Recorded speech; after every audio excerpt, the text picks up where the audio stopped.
సామెతల గ్రంథంలోంచి వాక్యాన్ని వినబోతున్నాము. దయచేసి అందరు కూడా తెరిచి చూడండి. సామెతలు 12వ అధ్యాయము 3వ వచనాన్ని మనము వాక్యాంశంగా చూడబోతున్నాం. సామెతల గ్రంథము 12వ అధ్యాయము 3వ వచనాన్ని ఈ దినమున ధ్యానాంశంగా మనము చూడబోతున్నాం.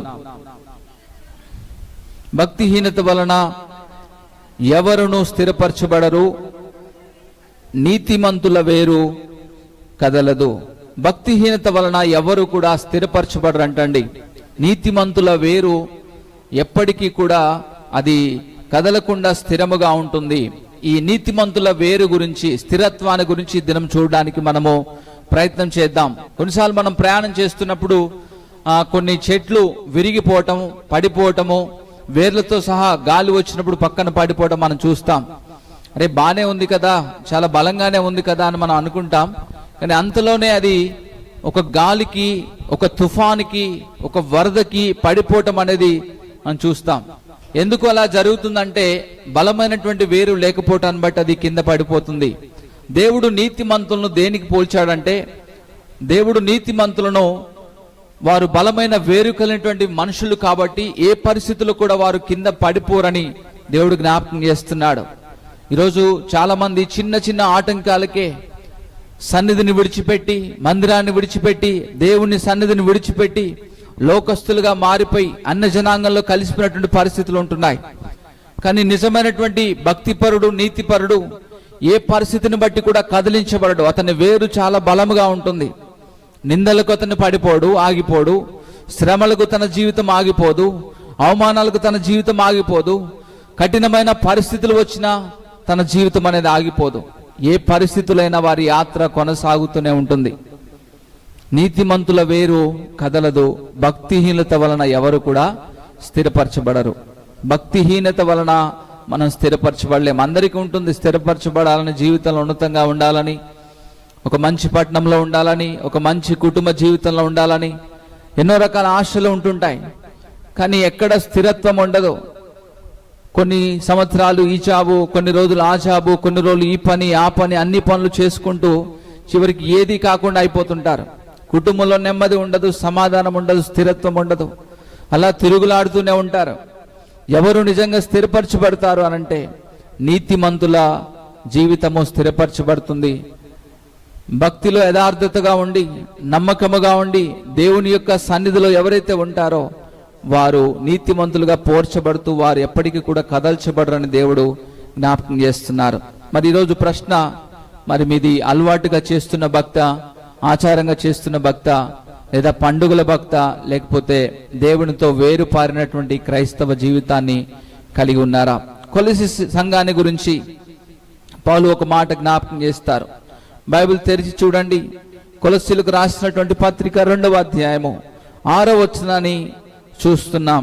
కొలస్సీ పత్రిక 2వ అధ్యాయము 6వ వచనము, కావున మీరు ప్రభు అయిన యేసుక్రీస్తును అంగీకరించిన విధముగా ఆయన యందు వేరు పారిన వారై ఇంటి వలె కట్టబడుచు నేర్చుకున్న ప్రకారముగా విశ్వాసమందు స్థిరపరచబడుచు కృతజ్ఞతాస్తుతులు చెల్లించుటందు విస్తరించుచు ఆయన యందుండి నడుచుకొనుడి.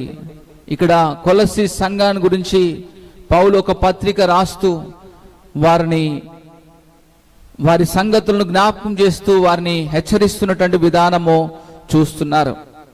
నిజంగా క్రీస్తుని మీరు ఎలా అయితే అంగీకరించారో ఆయన యందు మీరు వేరు పారిన వారై ఇంటి వలె మీరు కట్టబడుచు విశ్వాసంలో మీరు స్థిరపరచబడుతూ కృతజ్ఞతాస్తుతులు చెల్లించుచు కొనసాగమని జ్ఞాపకం చేస్తున్నాడు. పౌలు యొక్క ఆశ ఏంటంటే క్రీస్తును అంగీకరించిన వారు ఇల్లు మీద ఇల్లు కట్టాలని, వారు ధనము సంపాదించాలని, వారు సంపన్నులైపోయి సుఖముగా, సౌఖ్యముగా అన్ని విషయాల్లో ఉండాలని, భౌతిక సంబంధమైన విషయాల మీద పౌలు యొక్క దృష్టి లేదు. పౌలు విశ్వాసులను ఎలా చూస్తున్నారంటే విశ్వాస జీవితంలో వారు స్థిరపరచబడాలని చూస్తున్నాడు. మీరు విశ్వాసంలో మీరు స్థిరులుగా ఉండాలి, విశ్వాస జీవితంలో మీరు స్థిరముగా ఉండాలి, విశ్వాసంలో మీరు బలముగా కొనసాగాలి, స్థిరంగా ఉండాలని పౌలు వారిని బట్టి జ్ఞాపకం చేస్తున్నాడు. ఈరోజు మన విశ్వాసంలో స్థిరంగా ఉంటున్నామండి? ప్రార్థన జీవితంలో స్థిరంగా ఉంటున్నామా? నీతిమంతులంగా ఎలా మార్చబడతాము? భక్తిపరులంగా ఎలా మార్చబడతాం? భక్తిహీనత వల్ల ఎవరు కూడా స్థిరపరచబడరు అంటండి. కేవలం నీతిని బట్టి, ప్రార్థనను బట్టి, భక్తిని బట్టి, యథార్థమైన జీవితాన్ని బట్టే మనము స్థిరపరచబడతాం. ఏ పరిస్థితులు కూడా మనల్ని కింద పడవేయలేవు. కానీ ఈరోజు భక్తి అనేది కొదువైపోతుంది. విశ్వాసంలో స్థిరంగా ఉండలేకపోతున్నాం. మనుష్య కుమారుడు వచ్చినప్పుడు భూమి మీద విశ్వాసాన్ని కనుగొంటాడన్న ఒక ప్రశ్న సువార్తల్లో మనం చూస్తాం. శిష్యులు యేసు ప్రభువుని అడుగుతూ వచ్చారు, అయ్యా మమ్మల్ని మాకు విశ్వాసము దయచేయండి, విశ్వాసము కలుగునట మాకు నేర్పించమని శిష్యులు అడిగారు. ఈరోజు మనం దేవుని బిడ్డలని చెప్పుకుంటున్నాం, కానీ చాలా విషయాల్లో మాదిరి లేనటువంటి స్థితిని మనం కలిగి ఉంటున్నాం. ప్రార్థన చేయడానికి మనసు ఉండటం లేదు, దేవుని సన్నిధికి రావడానికి మనసు ఉండటం లేదు, దేవుని ఆరాధించడానికి మనసు ఉండటం లేదు. మన జీవితం ఒక నామకార్థమైనటువంటి పరిస్థితిలో ఉండిపోతుంది. మనుషులు చూస్తున్నారని ప్రార్థన చేయటం వేషధారణ, మనుషులు చూస్తున్నారని మనుషుల కోసం జీవించటం వేషధారణ. ఎవరు చూసినా చూడకపోయినా, ఎవరు ఉన్నా లేకపోయినా, అన్ని పరిస్థితుల్లో నమ్మకంగా ఉండే జీవితం మనకి కావాలి. అగస్టిన్ అటువంటి ఒక వ్యక్తి చరిత్రలో ఉండేవాడు. అతను పేకాటాడుతూ, జూదం వలన, తర్వాత ఇంకా రకరకాల వ్యసనాల వలన తల్లిని బాధ పెడుతూ, కుటుంబంలో ఉన్నటువంటి వారిని బాధ పెడుతూ తను చాలా భయంకరమైన పరిస్థితిలో ఉంటూ ఉండేవాడు. తల్లి ఎన్నో సంవత్సరాలుగా ప్రార్థిస్తూ చెప్తూ ఉండేది, అయ్యా ఇలా చేయకూడదు, ఇలా ఉండకూడదు, మందిరానికి వెళ్దాం, దేవుణ్ణి ఆరాధన చేద్దాం, వ్యసనాలు విడిచిపెట్టు, సంఘములను పరిచర్య చేయాలి, దేవుని సన్నిధిలో నీవు ఉండాలి, దేవుని సాక్షిగా నీవు కొనసాగాలని తల్లి ఎన్నోసార్లు చెప్తూ వచ్చింది. తల్లి ప్రార్థనకు వెళ్తుంటే ఇంట్లో డోర్ దగ్గరే ఉండి తల్లిని కింద పడవేస్తూ బాధ పెడుతూ ఉండేవాడు, దుఃఖ పెడుతూ ఉండేవాడు. అలా ఎన్నో సంవత్సరాల తల్లి ప్రార్థన తర్వాత తను మార్చబడ్డాడు, తన జీవితాన్ని మార్చుకున్నాడు, తన స్థితిని మార్చుకున్నాడు, రక్షణ పొందాడు, క్రీస్తుని అంగీకరించాడు. అంగీకరించిన తర్వాత అగస్టిన్ ఒకరోజు ఒక పని మీద బయటికి వెళ్తున్నాడు. బయటికి వెళ్తున్నప్పుడు ఇంతకుముందు తనకి ఎవరైతే పరిచయం ఉన్నారో ఆ అమ్మాయి ఇప్పుడు ఎదురుగా వస్తుంది. చూశాడు, ఏమీ తెలియనట్లుగా దాటుకుంటూ వెళ్ళిపోయాడు.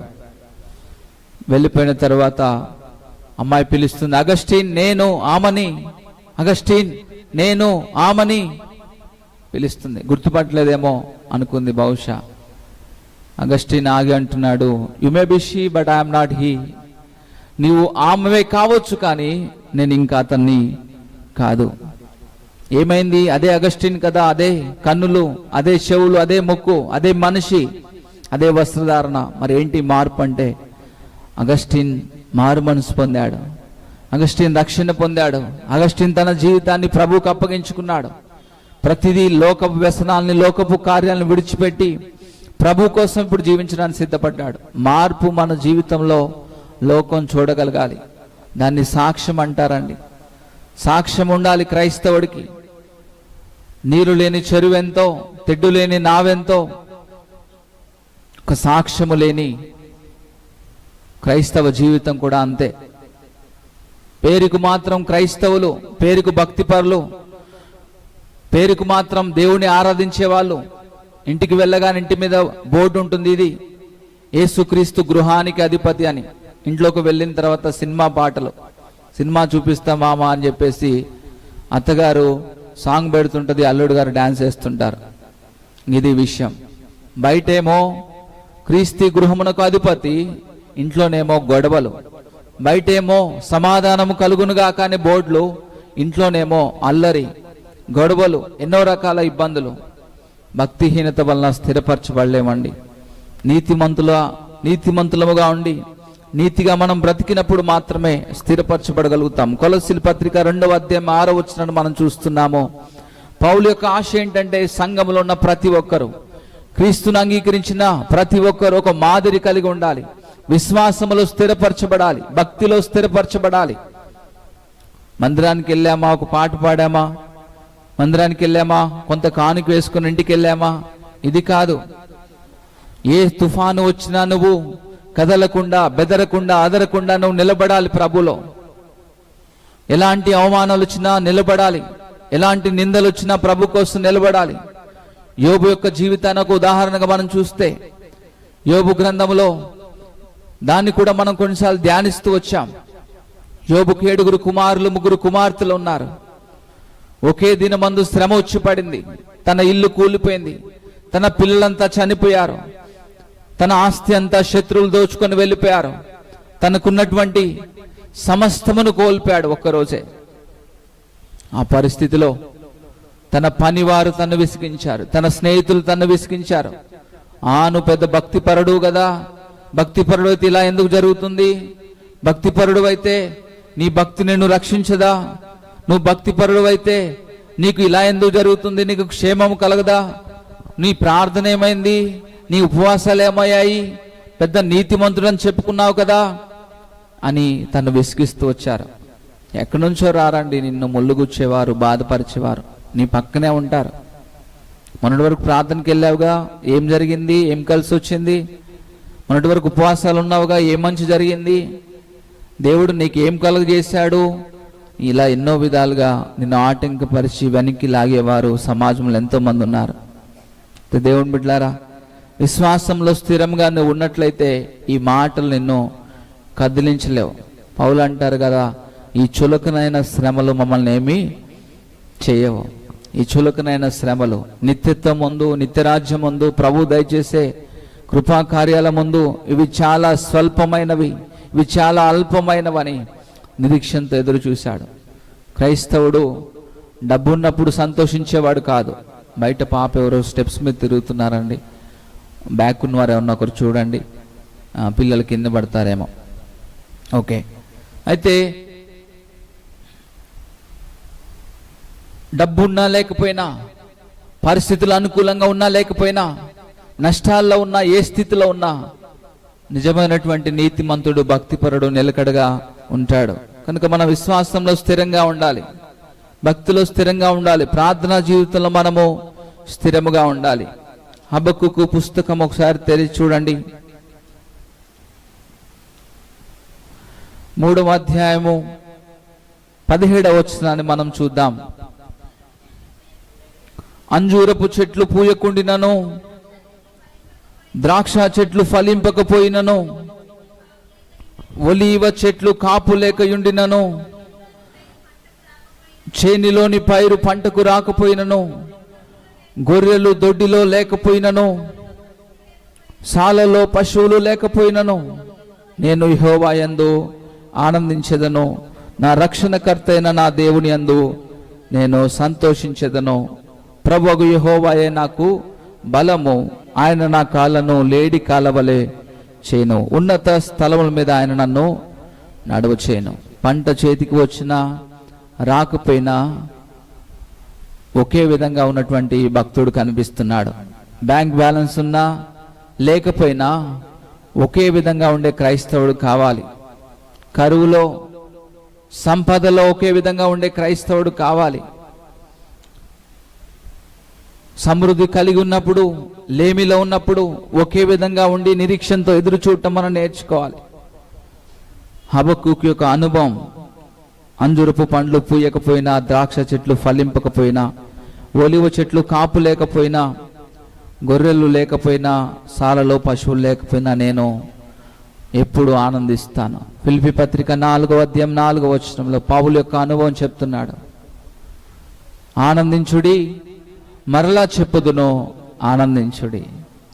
పౌలు సోఫాలో కూర్చొని ఏసీ ఆన్ చేసుకొని ఆ మాట రాయలేదు ఫిలిప్పీలకు. ఫిలిప్పీ పత్రిక రాసినప్పుడు తను ఒక చెరసాల్లో ఉన్నాడు, ఒక జైల్లో ఉన్నాడు. ఒక జైల్లో ఉండి, ఒక బంధకములలో ఉండి తను సంతోషిస్తూ, ప్రభుచే ఆనందాన్ని బట్టి కొనసాగుతూ సంఘానికి కూడా చెప్తున్నాడు, అన్ని పరిస్థితుల్లో ఆనందించండి, సంతోషించండి, ప్రభును గణపరచమని చెప్తున్నాడు. దేవుని బిడ్డలారా, ఈరోజు మనము అలా అన్ని పరిస్థితుల్లో నీతి కలిగి, యథార్థత కలిగి, భక్తి కలిగి సంతోషించే వారంగా ఉంటే దేవుడు సంతోషిస్తాడు. కనుక ఏదో ఉన్నప్పుడే ప్రార్థన, ఉన్నప్పుడే భక్తి కాదు. నష్టాల్లో కూడా, కరువులో కూడా, ఇబ్బందులో కూడా, ప్రతి పరిస్థితిలో దేవుని మనం ఆరాధించే వారంగా ఉండాలి. ఒకసారి సామెతల దగ్గరికి రండి. మనం చదువుకున్నటువంటి వాక్యం 12వ అధ్యాయము 3వ వచనాన్ని మనం ధ్యానిస్తూ ఉన్నాము. అక్కడ మరియు 10వ అధ్యాయంలో నీతిమంతుడికి భక్తిహీనుడికి ఉన్నటువంటి వ్యత్యాసాల గురించి అక్కడ జ్ఞాపకం చేశాడు. ఒక 3-4 చూడడానికి ట్రై చేద్దామండి. మరి సామెతల గ్రంథం 12వ అధ్యాయం 3వ వచనం మరోసారి చదువుతున్నాను. భక్తిహీనత వలన ఎవరునూ స్థిరపరచబడరు, నీతిమంతుల వేరు కదలదు. భక్తిహీనత వల్ల ఎవ్వరు కూడా స్థిరపరచబడరండి. నీలో భక్తి లేకుండా ఏదేదో పైకి మాత్రం అలా నటిస్తూ నువ్వు కొనసాగితే దేవుడిచ్చే ఆశీర్వాదాలు ఏది కూడా నువ్వు పొందుకోలేవు. దేవుడిచ్చే కృపాకార్యములు ఏది కూడా పొందుకోలేవు. దేవుడిచ్చే సమృద్ధిని చూడగలగాలంటే మనము లోతైన వేరును కలిగి ఒక నీతిమంతుని వలె క్రీస్తుతో సంబంధము కలిగి పెనవేసుకున్న వారంగా మనం ఉంటే ఇప్పుడు సంతోషిస్తాడు. 10వ అధ్యాయంలో కూడా 25వ వచనంలో చాలా వ్యత్యాసాలు మనకు అక్కడ కనిపిస్తున్నాయి. సుడిగాలి వీచగా భక్తిహీనుడు లేకపోను, నీతిమంతుడు నిత్యము నిలుచు కట్టడం వలె ఉన్నాడు. నీతిమంతుడు ఒక చెట్టుకు పోల్చబడి లోతైన వేరు కలిగి ఉన్నాడని జ్ఞాపకం చేశాడు. అదే సమయంలో నీతిమంతుడు ఒక బలమైన కట్టడానికి పోల్చబడి ఉన్నాడు. బలమైన కట్టడము అది కదలకుండా స్థిరముగా ఎలా ఉంటుందో నీతిమంతుడు ఒక బలమైన కట్టడం వల్లే ఉంటాడని జ్ఞాపకం చేస్తుంది. అదే భక్తిహీనుడు సుడిగాలి వీస్తే కొట్టుకొని పోతాడంటండి. చిన్న గాలి వస్తే కనపడడు, చిన్న ఆటంకం వస్తే కనపడడు, చిన్న ఇబ్బంది వస్తే కనపడడు. ఈరోజు విశ్వాసుల జీవితం ఎలా ఉంటుందంటే ఏదో చిన్న ఆటంకం వచ్చింది అనుకోండి, దేవుని ఆరాధించలేకపోతున్నారు. ఏ మేలు చేశాడు దేవుడు నాకు? ఏ మేలు చేయకుండానే ఈరోజు ఈ స్థితిలో ఉన్నావా? ఇన్ని సంపాదించావా? ఇంత గొప్ప స్థాయికి వెళ్ళావా? ఏదో చిన్న ఆటంకం వచ్చింది, చిన్న అనారోగ్యం వచ్చింది, చిన్న ఇబ్బంది వచ్చింది. ఆ ఇబ్బంది రాగానే దేవుడు నాకు ఏం చేశాడు, దేవుడు నాకు ఏమి ఇచ్చాడు, నేను అనుకున్నది ఏది జరగటం లేదు, నీ వెనక్కి వెళ్ళిపోతున్నారంటే నిజంగా భక్తి ఉంటే అలా వెనక్కి వెళ్ళరండి. మీరు చూడండి, ఒక గాలి వస్తున్నప్పుడు ఒక చిన్న దీపం అయితే ఆరిపోతుంది, అదే ఒక పెద్ద మంట అయితే గాలి వస్తే ఇంకా ఎక్కువైతుంది. రెండు మంటలే, కానీ చిన్న దీపానికి గాలి వస్తే అది తట్టుకోలేదు. అది కొంచెం పెద్ద మంట అయింది అనుకోండి, గాలి వచ్చే కొద్దీ అది మంట ఇంకా ఎక్కువగా స్ప్రెడ్ అవుతుంది, ఇంకా ఎక్కువ అయిపోతుంది. అంటే మనలో ఉన్న విశ్వాసము అధికంగా ఉన్నప్పుడు, ఒక నీతిమంతుని వేరు వలె మనము ప్రభుతో అంటకట్టబడి ఉన్నప్పుడు ఏ పరిస్థితి అయినా మనం వెనకడుగు వేయలేము. ఏ పరిస్థితుల్లో అయినా ప్రభు కోసం మనం ముందుకు వెళ్ళగలుగుతాం, ప్రయాణించగలుగుతాం, ప్రభుని స్తుతించగలుగుతాం, ప్రభుతో ఉండగలుగుతాం. అదే ఏదో కొంచెంగా మనం దేవునితో సంబంధం సహవాసం కలిగి ఉంటే మనం చాలా తొందరగా పడిపోతామండి. కనుక దేవుని బిడ్డలారా, ఈ సమయంలో నేను మీకు జ్ఞాపకం చేస్తున్న విషయం ఏంటంటే, సుడిగాలి వీచగా పడిపోయే భక్తిహీనులాగా మీరు ఉండొద్దని జ్ఞాపకం చేస్తున్నాను.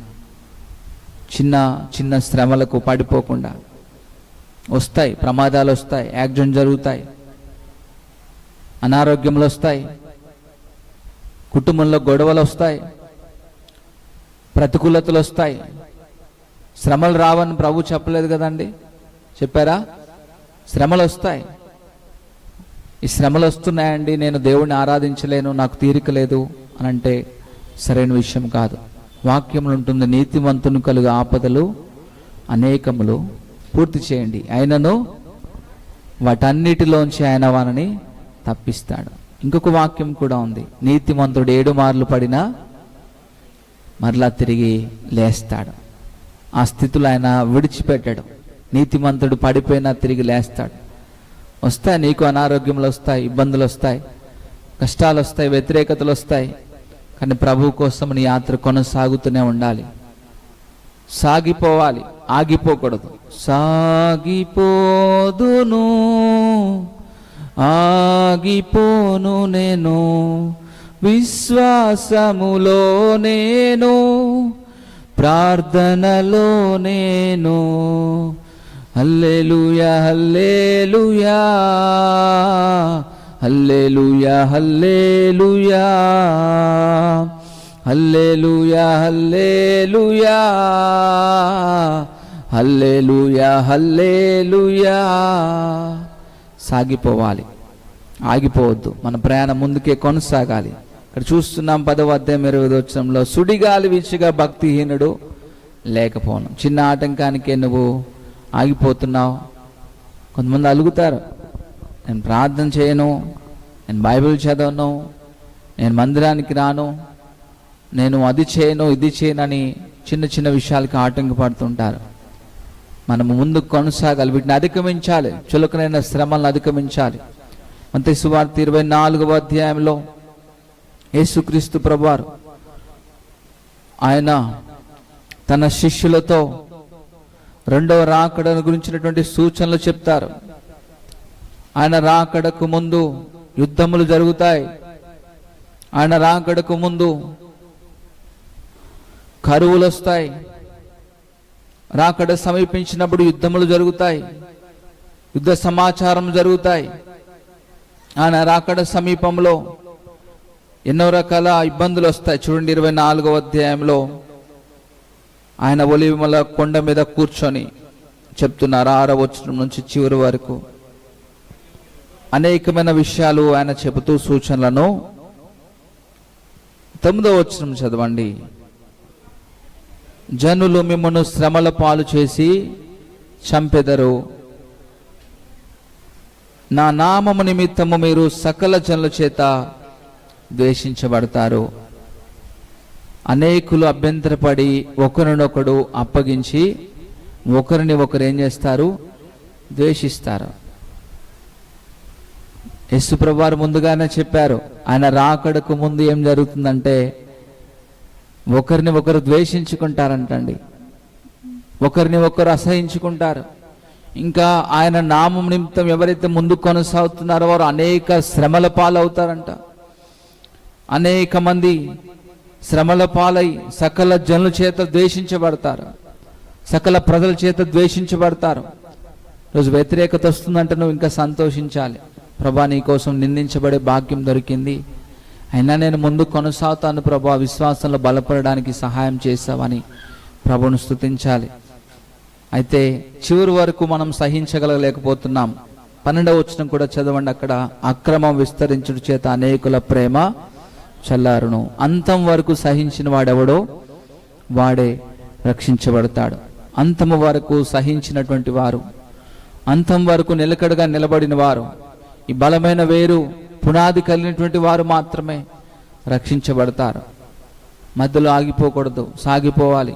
ఏ ఆటంకాలు వచ్చినా, ఏ ఇబ్బందులు వచ్చినా ముందుకు కొనసాగుతూ ప్రభువును హత్తుకొని ప్రభువును వెంబడిస్తూ ముందుకు కొనసాగాలి. ఫ్యామిలీలో కూడా చిన్న ప్రాబ్లం రాగానే చాలామంది భార్యాభర్తలు విడిపోతుంటారు, డివోర్స్ తీసుకుంటుంటారు.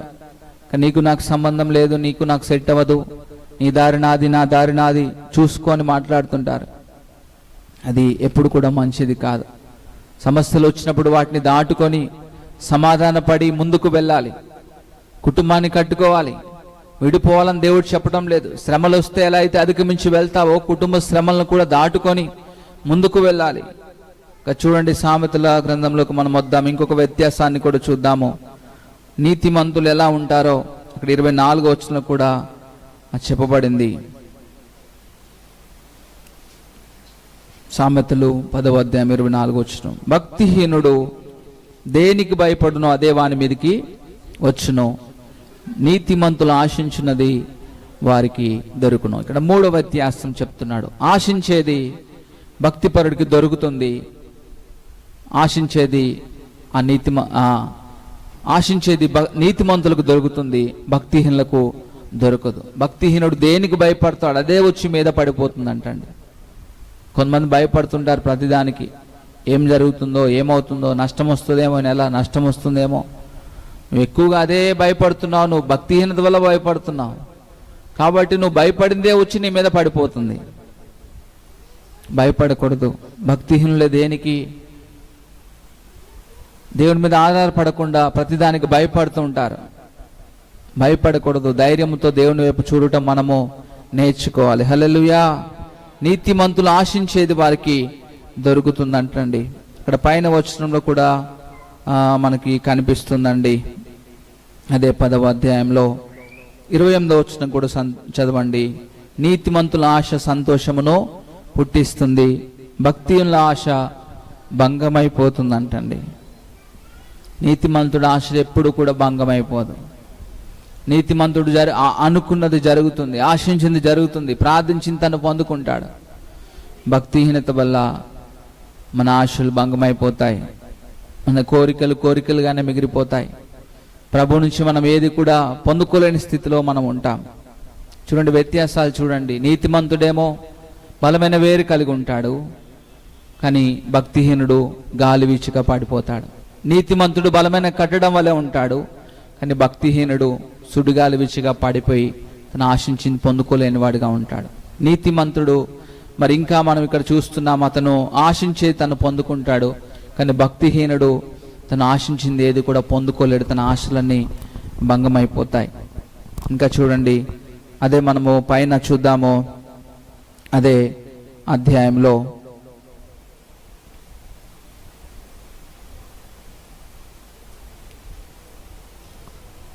10వ అధ్యాయము 2వ వచనము, భక్తిహీనుల ధనము వారికి లాభకరము కాదు, నీతి మరణము నుండి రక్షించును. భక్తిహీనులు వారు సంపాదించుకునేది వారికి లాభం అవ్వదంటండి, నష్టమవుతుంది, కీడవుతుంది. రోజు పాలు పోసి పెంచుతున్న పాముని ఏమవుతుంది? అది పెరిగి పెరిగి పెరిగి ఒకరోజు నిన్ను నీ పిల్లల్ని తినేస్తుంది. భక్తిహీనుడు సంపాదన అలానే ఉంటుంది. నేను దాచిపెడుతున్నాను, ఎల్ఐసీలు కడుతున్నాను, నేను దాచిపెడుతున్నాను, ఇంకెక్కడో దాచిపెడుతున్నానని చాలా మనీ రాత్రి పగలు కష్టపడి సంపాదించి ఇన్వెస్ట్ చేస్తుంటారు చాలామంది. భక్తిహీనుడు సంపాదన వాడికి లాభం కాదంట, నష్టం అంట. ఏది లాభం అని సమకూర్చుకుంటున్నాడో, దాచిపెట్టుకుంటున్నాడో, వెనకేసుకోవాలని ప్రయత్నం చేస్తున్నాడో, భక్తిహీనుడి డబ్బంతా, ధనమంతా వాడికి నష్టముగా మార్చబడుతుంది. భక్తిహీనుడి యొక్క ధనము లాభదాయకము కాదు. అదే నీతిమంతుడు మాత్రం తన యొక్క నీతి వలన అన్ని పరిస్థితి, ధనం వల్ల కాదు, నీతి వల్లే రక్షించబడతాడు. తన కలిగిన నీతిని బట్టి దేవుడు తను తప్పిస్తాడు. ప్రమాదాల నుంచి, ఉగ్రత నుంచి దేవుడు తప్పించే సమర్థుడిగా ఉన్నాడు.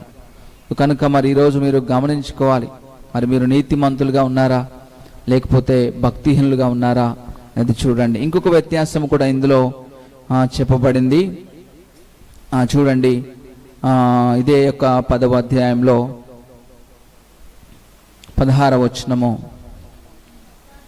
నీతిమంతుని కషాయితము జీవదాయకము, భక్తిహీనులకు వచ్చే కలుగుబడి ఏదైతే ఉందో అది పాపాన్ని పుట్టిస్తుంది.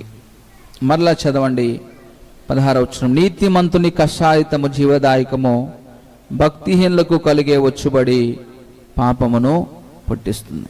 ఇద్దరికి డబ్బు వస్తుంది, ఇద్దరు సంపాదిస్తారు. నీతిమంతుడి చేతులకు వచ్చేది జీవదాయకంగా మార్చబడుతుంది, మేలుకరంగా మార్చబడుతుంది. అదే భక్తిహీనుడి చేతులకు వచ్చేది ఇంకా ఎక్కువగా పాపం చేయడానికి, పాపిగా మారడానికి, ఉగ్రతను సమకూర్చుకోవడానికి మారుతుంది. మరి మీ దగ్గర ధనం లేదని బాధపడుతున్నారో, ధనం ఉండి సరిగ్గా ఖర్చు చేయలేక బాధపడుతున్నారో, మీరు నిజంగా నీతిమంతులు భక్తిపరులు అయితే ఒకసారి మీకు వచ్చే సంపాదన అంతా జీవమే, ఆరోగ్యమే, మీకు వచ్చేదంతా జీవదాయకంగా దేవుడు మారుస్తాడు. కనుక ఈ దినము నేను చెప్తున్నటువంటి మాటల యొక్క సారాంశము, నీతిమంతులు వారు ఏం చేయబడతారండి? బలమైన వేరు కలిగి ఉంటారు. 12వ అధ్యాయం 3వ వచనం, నీతిమంతుల వేరు కదలదు. ఏ శ్రమకి కూడా వారు కదలరు, ఏ అవమానానికి కదలరు, ఏ నిందకి కూడా పడిపోరు, ఏ బాధకి కూడా పడిపోరు, ఏ వ్యతిరేకత వచ్చిన వారు పడిపోరు. అన్ని పరిస్థితుల్లో వారు నిలకడగా ప్రభు వైపు చూడగలుగుతారు. మరి ఈరోజు మీరు భక్తిలో నిలకడగా ఉండగలుగుతున్నారా అండి? విశ్వాస జీవితంలో నిలకడగా ఉండగలుగుతున్నామా? చిన్న ఆటంకాలు, చిన్న చిన్న ఆటంకాలను బట్టి నువ్వు అనుకుంది ఏదో జరగలేదు, నువ్వు అనుకుంది ఏదో పొందుకోలేదు, మరి జాబో లేకపోతే హెల్తో, ప్రమోషనో, నీ బిజినెస్లో ఏదైనా నువ్వు అనుకుంది జరగలేదు, ఆ చిన్న చిన్న ఆటంకాలను బట్టి నువ్వు ప్రభులో కొనసాగకుండా వెనకడుగు వేస్తున్నావు. నువ్వు ఒకవేళ నిజమైన నీతిమంతుడు భక్తిపరుడు అయితే నువ్వు ముందుకు కొనసాగలుగుతావు. భక్తిహీనత వల్ల ఎవరు కూడా స్థిరపరచబడరు. దానియేలు కూడా తను బాబులోను దేశంలో ఉన్నప్పుడు ఎన్నో విధాలుగా శ్రమ పెట్టబడుతూ వచ్చాడు. కానీ ఏ శ్రమ కూడా దానియేలును కదిలించలేకపోయింది. 6వ అధ్యాయంలో మనం చూస్తాం, 3వ వచనంలో, దానియేలు పుస్తకం 6వ అధ్యాయం 3వ వచనంలో, దానియేలులో ఏదైనా లోపం కనుగొనాలని, తప్పు వెతకాలని, అతని మీద నింద వేయాలని రాత్రి పగలు తనతో ఉన్నటువంటి వారు వెతుకుతూ ఉన్నారు. దానియేలు యొక్క పేరు చెడగొట్టాలని, దానియేలును అవమానపరచాలని, తన ఉద్యోగం నుంచి తనను తీసివేయాలని ఎన్నో విధాలుగా ప్రయత్నం చేస్తూ వచ్చారు. కానీ ఏ పరిస్థితిని బట్టి కూడా దానియేలు వెనుకడుగు వేయలేదు. దానియేలు నిలకడగా నిలబడి. చదువుతారండి 6వ అధ్యాయం 3వ వచనము.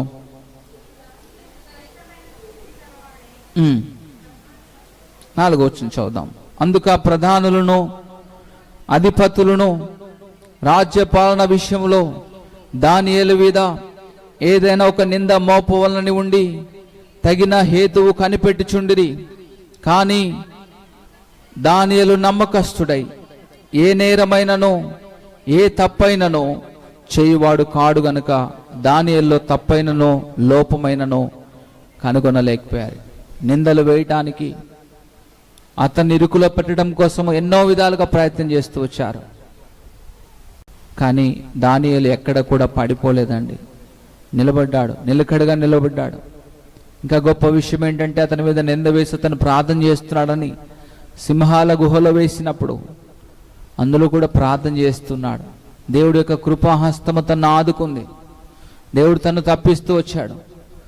సింహాల గుహలోనైనా, చెరసాల్లోనైనా, అవమానాల్లోనైనా, నిందల్లోనైనా క్రైస్తవుడు బెదరడండి, అదరడు, ఎక్కడ కూడా పడిపోడు.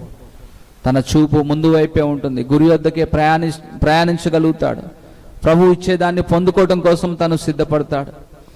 కనుక మనందరం కూడా ఈ దినం నేర్చుకుంటున్నాం, ప్రభువా నా వేరు కదలకూడదు ప్రభా, నా కుటుంబం కదలకూడదు ప్రభా, చెదిరిపోకూడదు ప్రభా. మేము మా కుటుంబం విశ్వాసంలో స్థిరపరచబడాలి, భక్తిలో స్థిరపరచబడాలి, నీ సన్నిధిలో మేము స్థిరపరచబడాలి, నీలో మేము నిలకడగా ఉండాలి ప్రభా. అంతం వరకు తండ్రి నమ్మకంగా మేము ఉండాలి ప్రభువా. మాకు మా కుటుంబానికి స్థిరత్వం దయచేయండి ప్రభువా. నీపైనే ఆనుకొని నీ వైపే చూస్తూ మేము స్థిరపరచబడడానికి సహాయం చేయండి ప్రభువా అని ప్రభుని వేడుకుందాం. ఏ పరిస్థితిని బట్టి చెదరగొట్టబడకుండా, చెదిరిపోకుండా స్థిరంగా ప్రభు వైపు చూస్తూ ముందుకు కొనసాగుదాం. దేవుడు మిమ్మును మీ కుటుంబాలను స్థిరపరచునుగాక. మనం దేవుని కంటే మనుషుల మాటలు నమ్మి ఎక్కువగా నష్టపోతాం. విశ్వాసము కంటే ఎక్కువగా లోక మాటలు నమ్మి మనము నష్టపోతుంటాం. దేవుని వాక్యం మన హృదయాల మీద ముద్రించుకొని విశ్వాసము కర్తయు దాన్ని కొనసాగించేవాడని యేసు వైపు చూస్తూ మనం ముందుకు వెళ్తే బాగుంటుంది. ఒక చిన్న ఎగ్జాంపుల్ చెప్పి నేను ముగిస్తాను. ఒకసారి ఒక సింహం నక్కని పట్టుకొని నాకు బాగా ఆకలిగా ఉంది, ఎవరైనా తీసుకొని రా లేకపోతే నేను చంపేస్తానని చెప్పిందంట. సరే అని నక్క బయలుదేరి దారిలో తనకు దొరికినటువంటి ఆ యొక్క గాడిదను తీసుకొని సింహం దగ్గరికి వస్తుంది. మధ్యలో ఏం చెప్పిందంటే, రాజుగారు రిటైర్డ్ అవుతా ఉన్నారు, నిన్నే నెక్స్ట్ రాజుగా చేద్దాం అనుకున్నారు, కాబట్టి నువ్వు నమ్మి నా మాట నమ్మి సింహం దగ్గరికి వెళ్ళు, నెక్స్ట్ నువ్వే ఈ యొక్క రాజ్యానికి రాజువి అని చెప్తే, అవునా నిజమా నన్ను రాజుని చేస్తా అందంటే, అవును నీ పేరే చెప్పింది, నువ్వు వెళ్ళు తప్పకుండా నేను రాజుని చేస్తుంది అని అంటే, గాడిద ఇదే సంతోషం అని చెప్పేసి బయలుదేరి సింహం దగ్గరికి వెళ్ళింది. సింహం దగ్గరికి వెళ్ళగానే సింహం దాని మీద దాడి చేస్తే తప్పించుకొని పారిపోతుంది. పారిపోయే క్షణంలో ఈ యొక్క 2 చెవులు కూడా దానివి తెగిపోతాయి, గాడిదవి.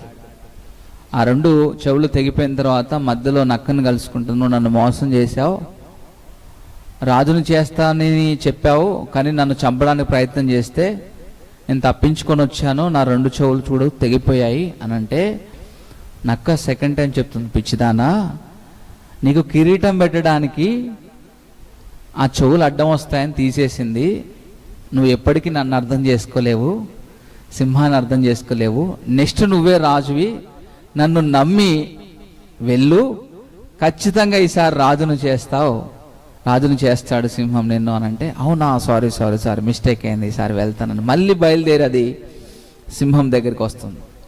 ఈసారి మళ్ళీ దాడి చేస్తుంది. దాడి చేస్తే మళ్ళీ పారిపోయి వస్తుంది. ఈసారి తన తోక తెగిపోతుంది. నక్క దగ్గరికి వెళ్ళి చెప్తుంది, చూసావా మళ్ళీ నన్ను మోసం చేశావు, ఇలా చేసింది అది నన్ను అంటే చెప్తుంది, అమ్మా నిన్ను సింహాసనం మీద చైర్లో కూర్చుండబెట్టేటప్పుడు నీ తోక అడ్డం వస్తుందని ఆ తోక వరకే కట్ చేసింది. నన్ను నమ్ముకున్న వాళ్ళని నేను ఎప్పుడు కూడా వదిలేను, మోసం చేయను. కాబట్టి నువ్వు నమ్మి ఈసారి వెళ్ళు, ఖచ్చితంగా ఈసారి అడ్డమేం లేదు, కిరీటం పెట్టడానికి అడ్డం లేదు, సింహాసనం మీద కూర్చుండడానికి కూడా నీకు అడ్డమేం లేదు. కాబట్టి నువ్వు తప్పకుండా రాజు అవుతావు, నీకు అభిషేకమే ఇంకా శాల్వా కూడా తెచ్చి ఉంటుందంటే ఈసారి చాలా సంబరంగా గాడిద వచ్చింది. ఇంక ఈసారి వెనక్కి వెళ్ళలేదు. మటన్ బిర్యానీ అయిపోయింది, చనిపోయింది. ఇక్కడ మనం ఇందులో అర్థం చేసుకోవాల్సింది ఏంటంటే, మనము అలా ఎన్నోసార్లు ఎవరిని నమ్మకూడదో వాళ్ళని నమ్మి నమ్మి నమ్మి నమ్మి మోసపోతుంటాం. మనుషుల్ని నమ్ముతాం, వ్యవస్థలు నమ్ముతాం, ఎంతోమందిని నమ్మి మనం ఇంకా మోసపోతూనే ఉంటాం, నష్టపోతూనే ఉంటాం. కానీ దేవుని మాటను మాత్రం నమ్మలేం. ప్రభు చెప్తున్నాడు, నువ్వు నీతిగా బ్రతుకు, నీ వేరు కదలదు, యథార్థంగా బ్రతుకు, నీకు ఏ లేమి మరి ఏ ఒక్క ఇబ్బంది కూడా నీకు ఉండదు ప్రభు చెప్తున్నాడు. కానీ మనం నమ్ముతున్నాం, లోకస్తులు నమ్ముతున్నాం, అన్నజనులు నమ్ముతున్నాం, ఎంతో మోసం చేసేవా నమ్ముతున్నాం, దేవుని మాట నమ్మలేకపోతున్నాం. దేవుని వాక్యాన్ని దినం నిజంగా నమ్మినట్లయితే ఒకసారి ప్రార్థన చేయి, ప్రభువా నేను నా కుటుంబం కదలకూడదు ప్రభా, స్థిరంగా ఉండాలి. భక్తిహీనత వలన మేము చెదరగొట్టబడే పరిస్థితి రావద్దు, చెదిరిపోయే పరిస్థితి రావద్దు. మేము ఒక బలమైన కట్టడం వలె మా జీవితాలు ఉండాలి. మేము నీలో స్థిరపరచబడాలి. ఏ ఆటంకాలు వచ్చినా తండ్రి మేము చెదరకుండా బెదరకుండా నీలో కొనసాగాలి ప్రభా. నీవు ఏర్పాటు చేసిన సియోనుకు మేము చేరాలి, నిత్యరాజ్యంలో మేము ఉండాలి తండ్రి. ఆ పరమ కానాను చేరడానికి మాకు సహాయం చేయండి ప్రభు అని ప్రార్థన చేసుకుందాం. దయచేసి ఎక్కడున్నారు అక్కడ మోకరించండి, కళ్ళు మూసుకోనండి. కొద్ది సమయం మనము ప్రార్థన చేద్దాము. దయచేసి కళ్ళు మూసుకోనండి, ప్రార్థన చేద్దాం. ఎక్కడ ఉన్నారో అక్కడ దయచేసి కళ్ళు మూసుకొని ప్రార్థనలో ఏకీభవించండి, ప్రార్థన చేద్దాం. యేసయ్యా వందనాలు ప్రభువా, సుడిగాలి వీచగా పడిపోయే వంటి, చెదిరిపోయే వంటి, కనిపించకుండా అయిపోయే వంటి మనుషుల్లాగా మేము ఉండకుండా నీలో స్థిరపరచబడడానికి సహాయం చేయండి ప్రభువా. నీతిమంతుడు బలమైన కట్టడం వలె ఉంటాడని, నీతిమంతుడు ఆశించింది పొందుకుంటాడని, నీతిమంతుడు తన ధనము జీవదాయకమవుతుందని, నీతిమంతుల పిల్లలు భిక్షమెత్తుట కానీ విడిచిపెట్టబడుట కానీ చూడలేదని, నీతిమంతులు కదలకుండా నిత్యము నిలిచే సియోను కొండవలే ఒక బలమైన వేరును కలిగి ఉంటారు జ్ఞాపకం చేస్తున్నారు ప్రభా. మా సహోదరి ప్రార్థన చేయి. ఇంకా కొద్దిమంది అటు ఇటు తిరుగుతున్నారు, దయచేసి ప్రార్థనలో ఉండండి, కళ్ళు మూసుకునండి. గాడిద ఎవరిని నమ్మాలో తెలియలేదు, ఇంకా తిరుగుతానే ఉంది. నమ్మి నమ్మి నమ్మి ఎంత నష్టపోయినా తన ప్రాణం పోయే వరకు అది నమ్మి ప్రాణం తీసుకుంది. మనం కూడా ఇంకా లాటరీలు కట్టడానికో, చిట్టి పాటలకో, సినిమాలకో, లోక వార్తలకో మన చెవులను చేసి ఎన్నో వాటిని నమ్ముతున్నాం, నమ్మి నమ్మి మోసపోతున్నాం. కానీ దేవుని మాట మందు నమ్మకం ఉంచి, విశ్వాసం ఉంచి ప్రభు ఇచ్చే కార్యాలు చూడలేకపోతున్నాం. ఒకసారి ప్రార్థన చేయండి. యేసయ్యా, చెదిరిపోయే జీవితాలు కాదు ప్రభువా, ఆకాశంలో నీ నీతి ఎలా నిలకడగా ఉందో భూలోకంలో మా జీవితము, మా విశ్వాసం అలా నిలకడ ఉండటానికి సహాయం చేయండి ప్రభువా. నోరు తెరవండి, ప్రార్థన చేయండి. యేసయ్యా, నీతిమంతుల వేరు కదలదు జ్ఞాపకం చేస్తున్నారు. భక్తిహీనత వల్ల ఎవరు కూడా స్థిరపరచబడరని తండ్రి, మేము విశ్వాసములో స్థిరంగా ఉండడానికి సహాయం చేయండి, భక్తిలో స్థిరంగా ఉండటానికి సహాయం చేయండి, ప్రార్థనలో స్థిరంగా ఉండటానికి సహాయం చేయండి, దేవా సంఘ సహవాసంలో స్థిరంగా ఉండటానికి సహాయం చేయండి ప్రభువా. హల్లెలూయా, హల్లెలూయా, హల్లెలూయా, హల్లెలూయా.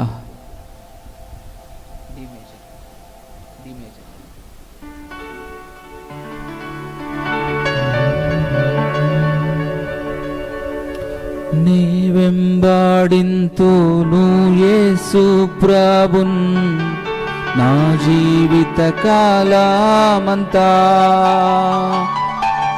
నీ వెంబాడింతును యేసు ప్రభున్ నా జీవిత కాలమంతా. శ్రమలెన్నో నన్ను చుట్టుముట్టినను, శ్రమలెన్నో నన్ను చుట్టుముట్టినను, వెనుతిరుగక నేను సాగిపోదును, గాక నేను సాగిపోదును. నీ వెంబాడింతును యేసు ప్రభున్ నా జీవిత కాలమంతా. నీ వెంబాడింతును యేసు ప్రభున్ నా జీవిత కాలమంతా.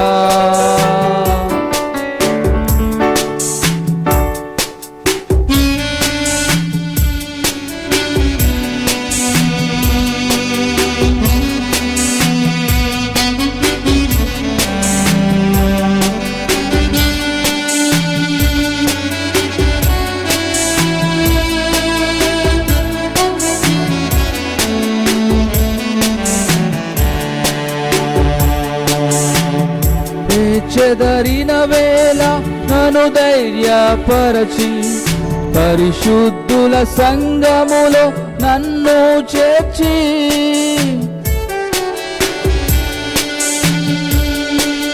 గుండె చెదరిన వేళ నన్ను ధైర్యపరచి, పరిశుద్ధుల సంఘములో నన్ను చేర్చి, శాంతికరమైన జలమూల చెంతకు నడిపించే యేసుని వెంబాడింతున్. శాంతికరమైన